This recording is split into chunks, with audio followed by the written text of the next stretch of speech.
The first time I saw those strangers speed across my ranch road, dust exploding behind their glossy SUVs as if my land was nothing more than a shortcut on a digital map, I felt something break inside me. Maybe it was frustration, maybe it was disbelief, or maybe it was the last fragile thread of patience I'd been holding on to after years of trying to rebuild the life my late father entrusted to me. The HOA from the newly built luxury subdivision across the valley had grown bolder over the months, crossing onto my property without permission, treating the boundaries like suggestions rather than law. And that early morning, watching them roll across the earth my family had worked for generations, I made a silent promise that things were never going to be the same again. Before the story continues, please take a moment to like, comment, share, and subscribe to channel name if you believe in kindness, second chances, and respect between neighbors. Your support helps us bring more real, emotional stories to life.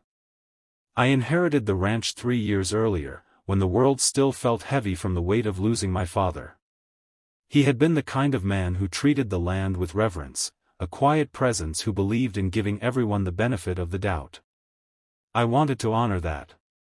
For the longest time, I refused to confront the HOA residents who kept trespassing. They used my ranch road as a shortcut to avoid a longer, legal route out to the highway. It started with 1 or 2 cars, then 5, then 10. Soon, daily strings of vehicles passed through like I was running a public street. I posted signs, friendly at first. Then firmer. They ignored all of them. Some signs were torn down. A few were even defaced. Those little acts cut deeper than I cared to admit, as if my family legacy was something they could tear apart with a marker and a laugh. Every day, I watched my cattle scatter when the engines roared by, the dust choking the grass they grazed on.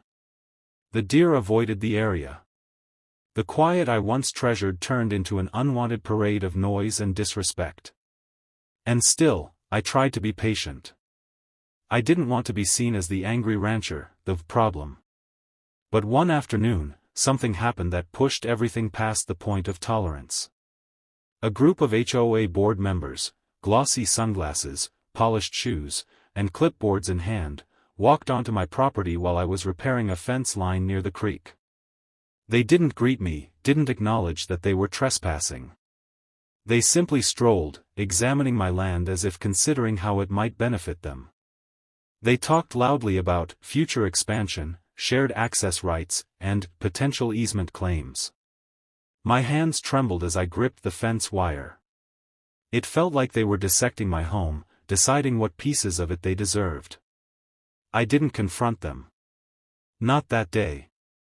I just watched them walk away, leaving muddy footprints on soil my father taught me to care for. That night, I sat at the old kitchen table he built from reclaimed timber and unfolded a map of the property. Every boundary line, every access point, every corner of the land was marked by his handwriting, his care, his legacy. As I traced those lines, I made a decision, not out of anger, but out of protection. I wasn't going to fight them with fury. I was going to fight them with the law my father respected so deeply. And so, the legal surprise began to take shape. The next morning, I contacted a property rights attorney. Together we reviewed every legal option I had. It turned out the HOA residents had been crossing land that had 0 easement, 0 shared access, and 0 historical rights. My road was private, fully, completely, legally mine. Trespassing signs were legally valid. And I had every right to enforce them. That alone felt empowering, but the attorney had an even better suggestion: install a controlled access gate, properly documented, properly registered, legally binding, with recorded camera footage and visible notices. It would be unbreakable. Enforceable. Undeniable. Anyone bypassing it would face fines, liability, and charges. I spent weeks preparing. I installed steel fencing around the road's mouth, placed official signs citing state trespassing laws, and added large reflective warnings so no one could claim ignorance. Then came the centerpiece, a heavy, motorized ranch gate with a locking system tied directly to the sheriff's department's recommended setup. Cameras monitored everything. My attorney filed the necessary paperwork. Everything was ironclad. And the morning I finally closed that gate, I felt something I hadn't felt in years: control. Peace.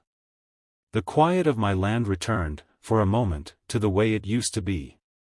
But the HOA did not take it well. The first SUV that rolled up slammed on the brakes hard enough to send dust billowing in a tall plume. The driver honked twice, then 3 times. When the gate didn't budge, they stepped out and read the signs. Their face contorted with disbelief, then irritation. They called someone, pacing angrily.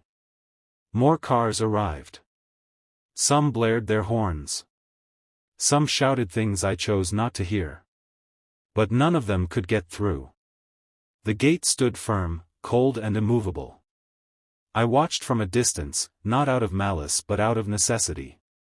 They had taken advantage of my patience for so long that seeing them finally stop felt like the earth balancing itself again. Of course, they filed complaints. They claimed historical access. They claimed community necessity. They even tried to claim emotional distress. But the law was clear. My attorney was meticulous. Every argument they made crumbled under the weight of documented proof. They had no right to step foot on my land. Slowly, their anger turned into resignation. And for the first time since the subdivision had been built, my ranch road fell quiet. But the story didn't end there. A few weeks later, while checking on cattle near the eastern pasture, I noticed a woman standing by the fence, staring up at the distant mountains. She wasn't dressed like the board members, nor did she carry the entitled posture I'd grown used to. She was simply quiet. Thoughtful. When she saw me, her face flushed with embarrassment. She apologized in a soft, genuine voice, explaining she had been one of the people who drove through my land but never realized the damage or disrespect it caused. She said the shortcut saved her time during school runs, but she hadn't understood how much it disrupted the ranch. She told me she watched wildlife, until the vehicles drove them off. She said she was sorry. Truly sorry. Her words broke something open in me. Not anger, something gentler. Understanding. For the first time, someone from the HOA saw my land the way I did, not as a barrier or an obstacle, but as a living place with roots and meaning. That simple apology became the first bridge between me and a community I never expected to connect with. In the months that followed, she and a few others made an effort to show respect. They used the proper road. They educated new homeowners. The fights stopped. The trespassing stopped. And my ranch, the land my father left me to protect, breathed easier again. The soil felt calmer. The animals returned. The silence became peaceful instead of tense. Near the end of summer, I installed a wooden sign by the newly restored entrance. Not a warning sign. Not a threat. Just a message: respect the land, and it will respect you. My father's words. Words I hoped would reach anyone who passed by, neighbor or stranger.